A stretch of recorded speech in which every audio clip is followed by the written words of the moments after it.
So welcome to the eCom Growth Show, where we cut through the chaos of eCom growth and show you how to build a business that scales and supports the life that you actually want.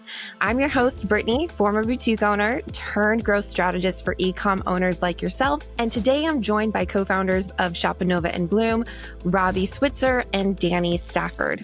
We created this podcast to pull back the curtain on what's really working to grow Shopify brands to consistent 100K plus months without burnout or guesswork. Whether you're getting traction or scaling fast, this show is designed to help you simplify, focus, and grow with purpose. Awesome. Okay, guys. So diving right in, for those of you who don't know you, I know it's been a few years since you guys did the podcast. What lights you up about what you do working with eCom brands at Shopanova and Bloom? Oof, jumping right into it after being ghosted for 2 years. Yeah.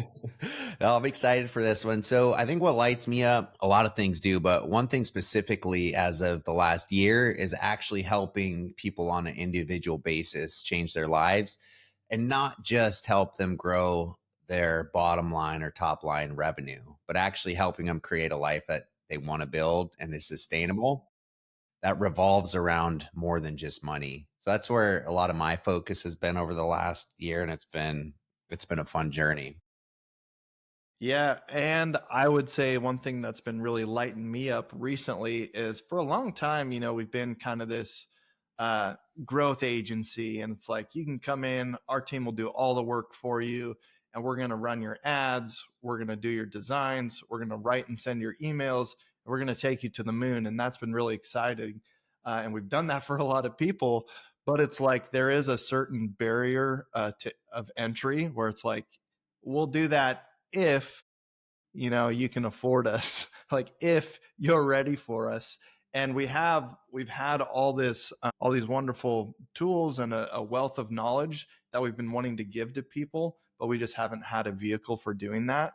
And so more recently, just in the last year, we've launched Bloom, which is kind of a consulting program where we walk with people, like Daniel said, not just on the marketing, the ads, the email, the site, but also how to be a business owner, how to have the right mindset around the ups and downs that come with business.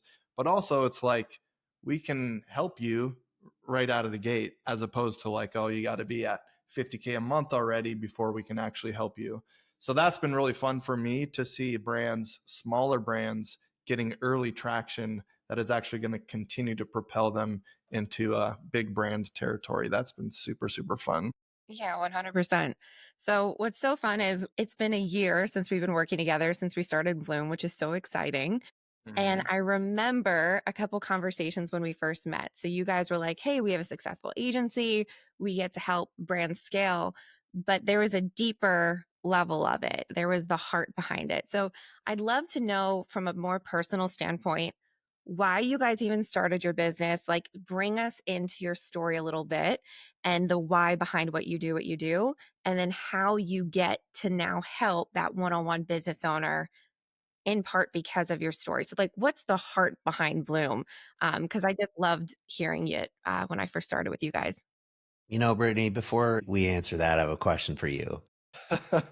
What did you get in the mail just a couple days? I have to publicly get acknowledged for this one. What did you get from us in the mail? Because you were celebrating the year mark. Oh, look at those beautiful flowers. It's gorgeous. I love it. And Those you are guys beautiful. don't know this. It was from a local flower shop, and I actually know the owner. So it's a local Whoa. female-owned Oh, business. So obviously, big Heck shout out yeah. to y'all. And they're gorgeous and at my desk right now. So that's yeah. awesome. What was your question again? Okay, the heart of it. So I'd love to know, like, for those who don't know your story, like back in the day, before Shopanova, before this big agency, almost like what, a decade ago now, what were your lives like, and why did you even start Shopanova? And then I feel like Bloom is almost like an evolution of your personal growth. If I could like step out and look at your story a little bit. But I'd love listeners to know, like, why did you even start Shopanova? Where did you guys start from? I gotcha. All right, Yeah. let's just do this the right way. Okay, so we grew up here in Homer, Alaska. It's a small town, 5,000 people. In the summer, the population grows because it's pretty big on tourism, but most everybody here earns their wages through commercial fishing, construction, lots of manual labor. There's some stuff with tourism, but for us, we kind of grew up under this idea that the only way to make money was to trade hours for dollars and to just do that a lot. And so we grew up around commercial fishing. And so when we were younger, let's say like kind of our early working days, like right out of high school, well, Dan had actually started earlier. That was just what we did. We jumped right into commercial fishing, and it was super fun because it's like you go out to sea for a few months at a time. You work really, really hard, catch a bunch of fish, and then you have a pretty good pile of money that you can use to go play around. You can travel the world, lots of freedom. It's kind of like this work hard, play hard lifestyle. And that was awesome for a couple guys that like to work hard and play hard. But eventually, that path just gets more and more serious the longer you're in it. So I got married. I actually married Daniel's little sister, which is a whole story in and of itself. But on our honeymoon, like we said, let's get married. Let's just kind of like figure some things out. It'll be fun. And on our honeymoon, Brittany's dad called. He's like, hey, there's a great deal on this commercial fishing operation. Like, I think it'd be really great for you guys. And I had like some experience, but I certainly wasn't ready to be the captain of my own boat. Well, we said yes. And so instead of like kind of just learning to be married and doing some fun things in that first year, we immediately got home and just got to work on our boat. And we were going to fish that summer and just like figuring it all out, not as just a deckhand, but actually as a captain and the owner of the vessel. And so we did that, and we fished the first year together, just Brittany and myself. It was like a 30-foot boat. We had a ton of fun. We worked very hard. We made a lot of money. We did really good, like surprised ourselves, like we did better than we thought we would have. But then we started our family, and Brittany got pregnant, and it was super fun. So the following year, it was no longer, let's go out and do this awesome adventure together. It was more like, all right, bye, Brittany. Bye, baby Eleanor. She was like just a couple months old at the time. And the whole dynamic changed, right? Like it was no longer, you're not like heading out to sea with the boys to go have a good time. Like you're saying goodbye to your family. And it just got harder. And oftentimes to make it, like once you do become the owner of your own operation, you have to like pick up more work and more fisheries and, not just do salmon in the summer, but now you're doing like herring in the spring on somebody else's boat and crab fishing in the winter. You just get really busy trying to afford that big operation. And so right away, that kind of started to feel more, the dynamic changed. It wasn't as fun for me. Daniel had a similar experience, but his started way, way earlier. So Dan, why don't you kind of pick up your side of the story and in the whole fishing side of things? Dude, I will say yours hit so much harder when you're wearing that shirt. I don't know why. I'm just so captivated by it. Yeah. So I grew up in it. My dad grew up commercial fishing, and then I did with him. I started going out in the boat when I was like 3 years old, and I was a full crewman by the time I was 10, maybe 12, somewhere right in there. Oh. I don't know. Oh my gosh, that's like illegal, I think. It might be. Yeah. I don't Let's know. edit that part out, Caleb. I'm just kidding. It's possible. It's not legal, but it is possible. It is possible. It doesn't have to be legal. It's possible. I liked it though, because I could make good money. Like at that age, it was crazy. I could go out for a summer and at 12 years old, make like $20,000 and buy a motorcycle or four-wheeler, whatever I wanted to when I got back.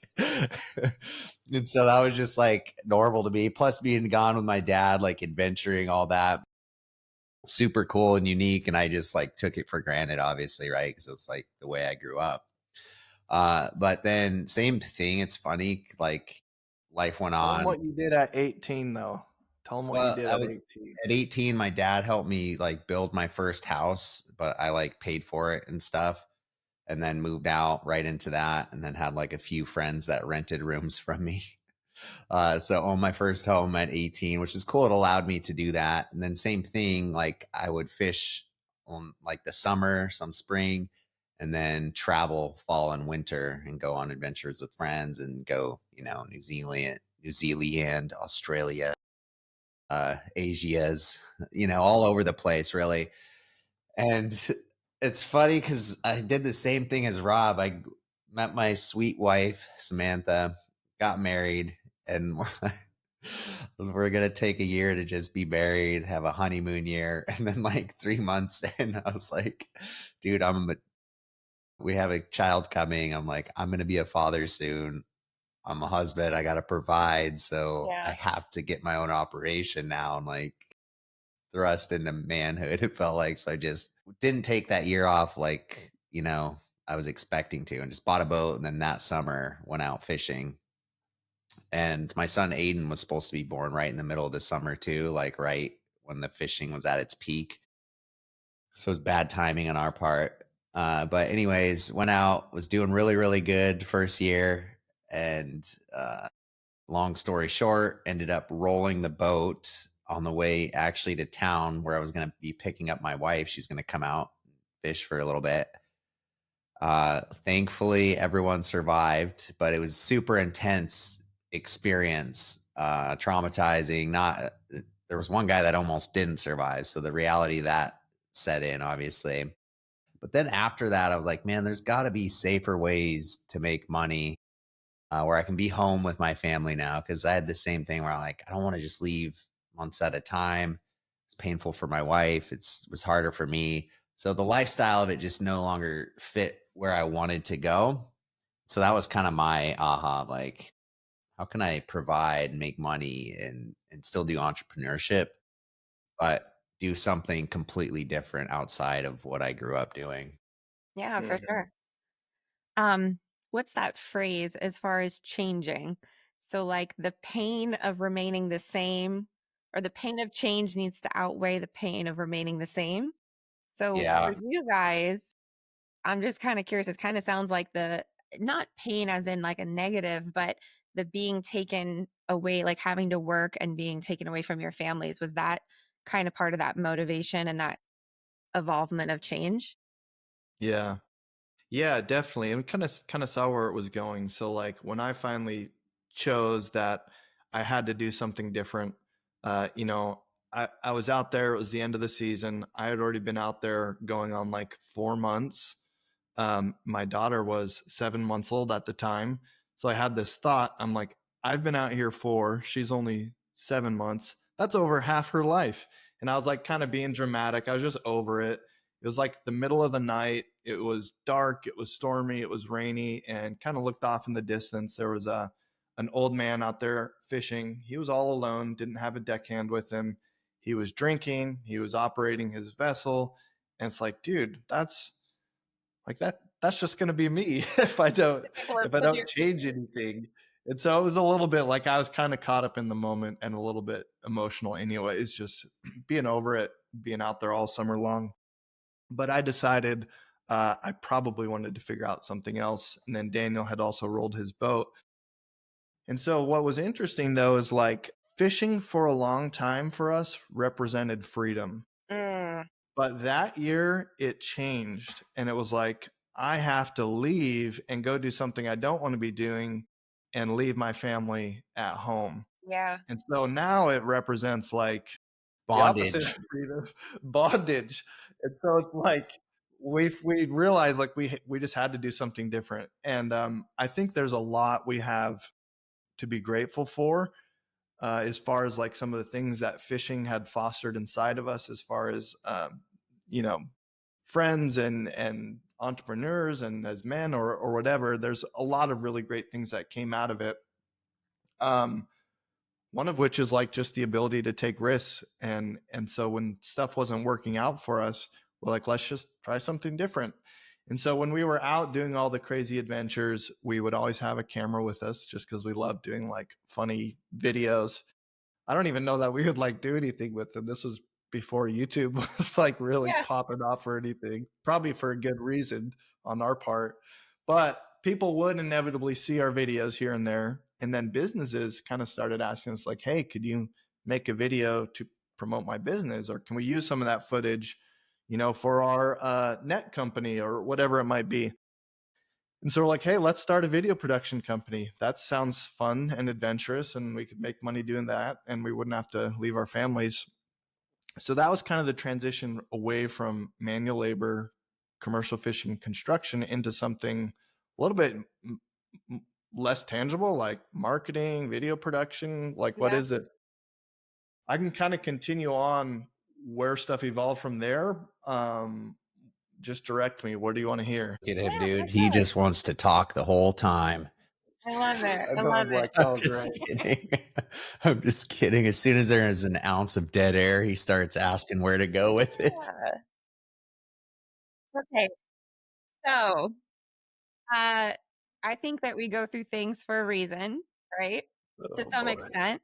So, if you could, for our like listeners, if you could give like one nugget of like truth or advice, like if you could go back and talk to Robby in the midst of like fishing and in that moment when he was like, hey, my child is like half the age that I've been gone already, what's like the little nugget of wisdom that you would give Robby then? That maybe that's kind of where our listeners are. I think a lot of times maybe we're not fishing, but we've created these companies that we have actually created our own prisons.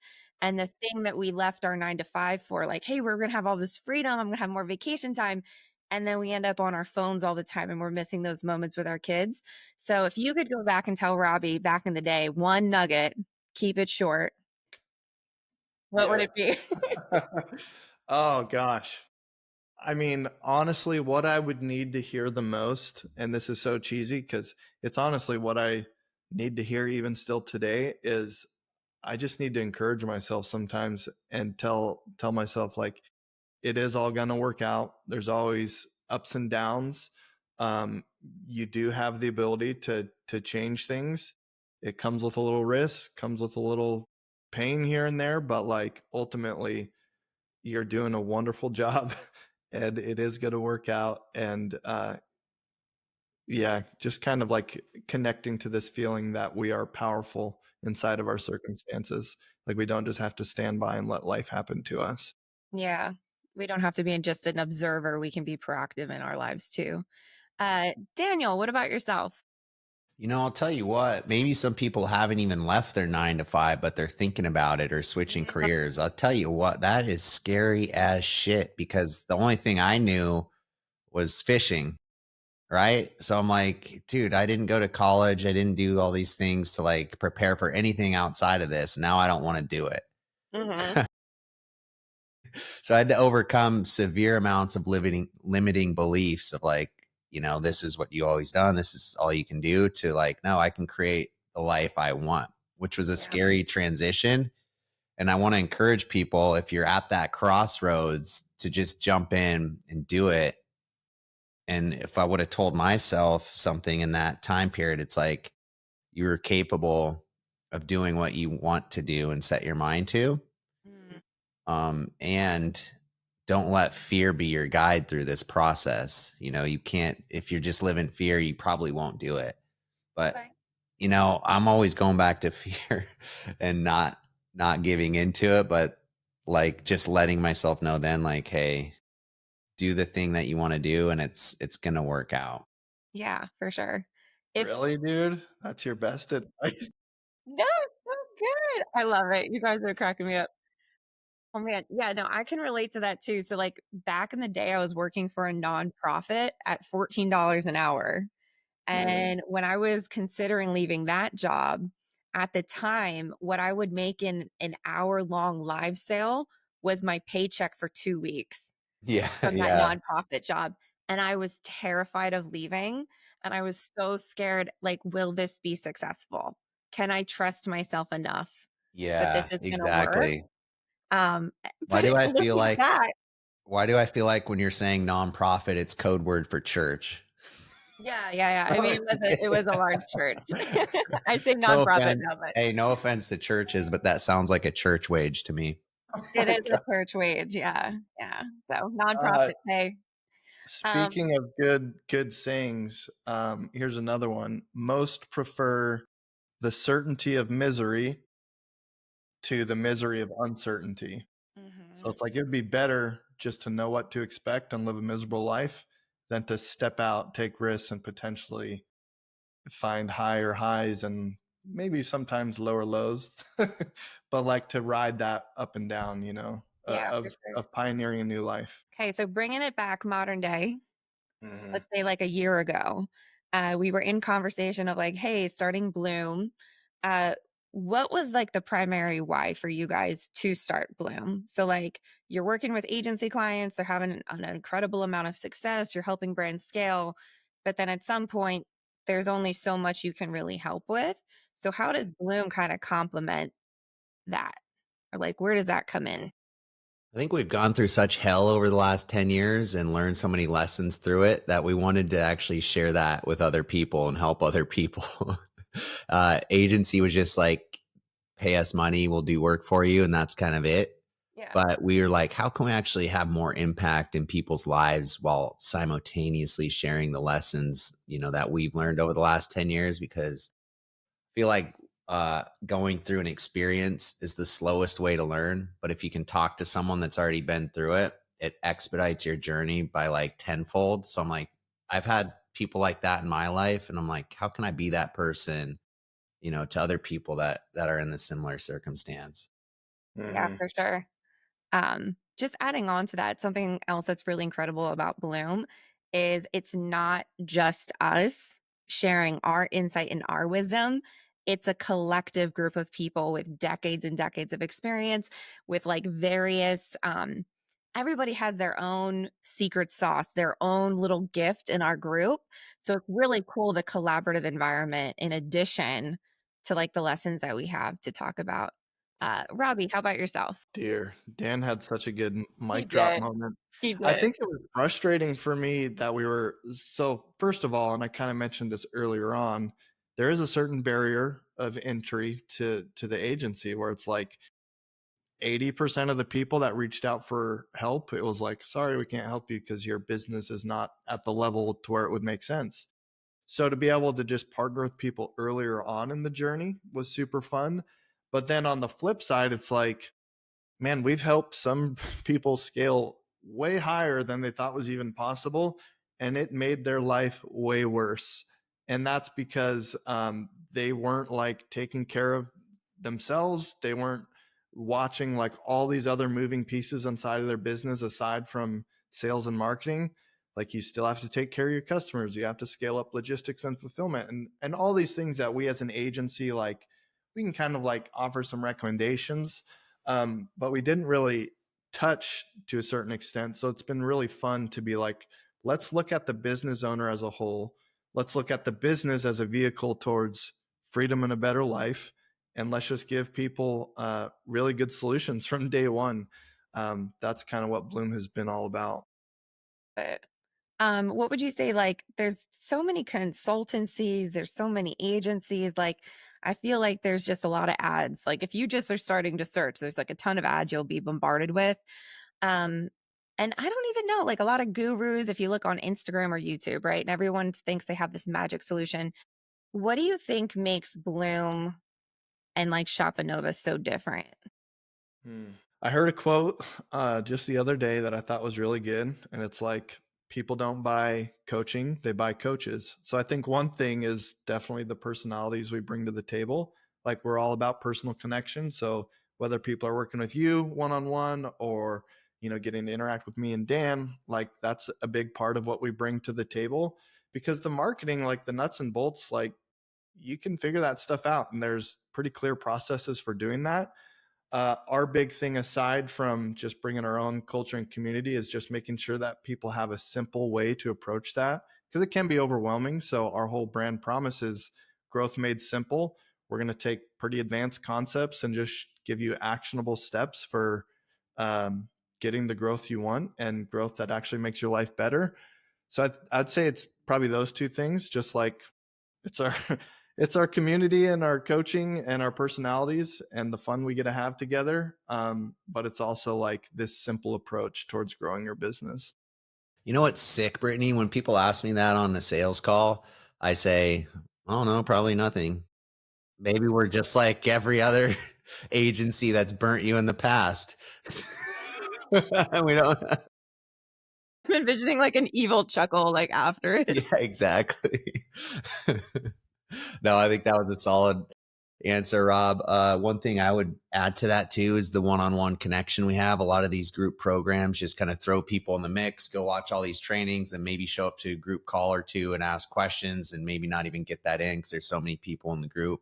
Where having, I think, one-on-one guides like Brittany or Dixie walking you through everything and meeting a couple times a month one-on-one, like included with everything, seems to produce tremendous results, accountability, and just a feeling of people feeling taken care of through the whole process. And then all the other things are bonus, like the video vaults and the community and stuff like that. But I think that's a pretty big one for me.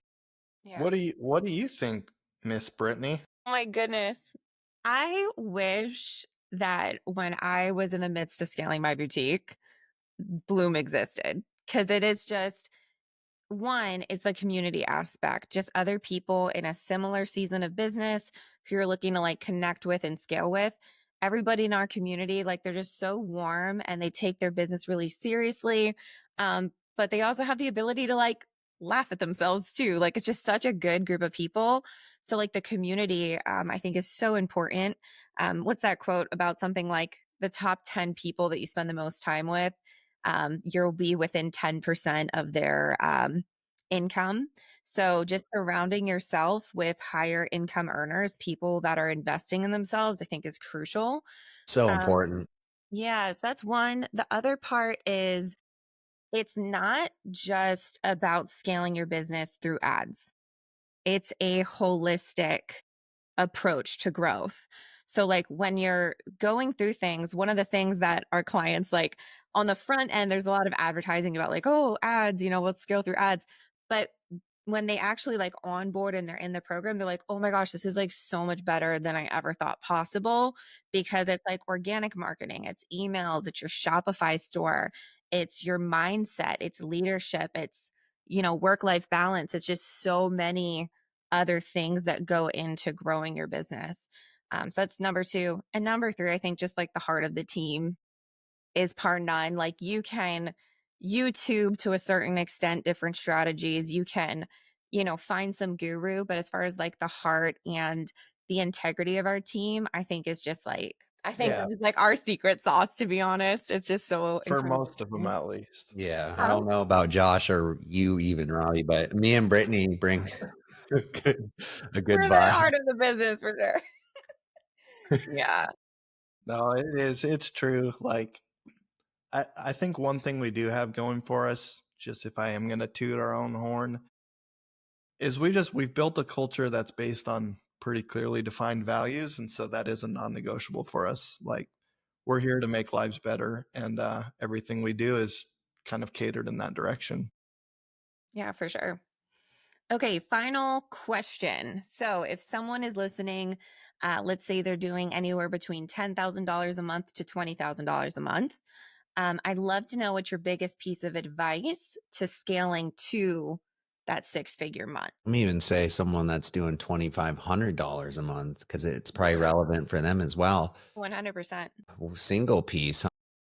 Just one little nugget. One little nugget. All right, One little just nugget. I can't. would say You go, Rob. get really good at creating content and learn how to run some basic meta ads. That will get you going pretty quick. Yeah. And I'd say if you're just getting going, is just refining your product so that the people getting it tell their friends about it and it builds momentum. That way, you have a product people love and will spread before you're even spending too much on ads. Because if that's not dialed in, you're probably not going to go super far. So product and customer service, I'm gonna go that route since Robby went the ads route. Mhm. Awesome. Man, I love how I'm asking the question. I'm like, there's so many things that go into growth, right? Um, I would say this is more focusing on your habits. So thinking through what what do $100,000 a month owners actually do, because consistency over time will always produce more results than the quick dopamine hits that you're looking for. So, like scaling my boutique, I know going live consistently is what got me there. Posting to TikTok consistently after 3 months, that's what actually led to 90,000 followers, not because I was like, "Oh, I'm going to try this once and see if it works or not." But focusing on your habits and making sure they align with where you want to go, I think is key. They got hit from 3 directions in that one. Right? It's a good Right? one. I love it. And then I would love to know from you guys, Robby, can you just share a little bit about the masterclass, um, a little bit about who is it for and what they can kind of Yeah. expect? Yeah, so anybody kind of early stage in their e-commerce store, and honestly, doesn't have to be early stage, because this is kind of the same framework that we use to scale people up to $1 million a month. But long story short, we've put together a master class, and inside that master class, we teach on 3 pillars or 3 levers that you can pull inside of your business that actually compound together, and even just small increases on those 3 things compound together and create massive growth. And it's much more simpler than people are than the ways people try to approach growth. It gives you a clear set of like, hey, all I need to do is focus on these 3 things, and now I can start growing my sales. So that's been really fun to be able to kind of even like cut through the chaos. Like you said at the beginning of the podcast, there's a lot of noise out there, a lot of people telling you how to do things, a lot of shiny objects and flashy new tools with AI. But really, there is just 3 things you need to focus on to grow your sales. And we kind of unpack that. We unpack it all in less than 30 minutes, and it's pretty dang powerful. For sure. And that can be that link can be found down below in the podcast notes for you guys who are curious and interested in our process to scale to consistent $100,000 months. Awesome. Okay, so thanks for tuning in to the eCom Growth Show, where clarity replaces chaos and strategy fuels freedom. If today's episode sparked any idea or gave you a clear next step, we'd love for you to subscribe, share it with a fellow brand owner, and leave a review so more entrepreneurs can grow with intention, not overwhelm. For more resources and real talk on scaling your Shopify brand the smart way, follow us on Instagram at Shopanova. Until next time, keep growing with purpose.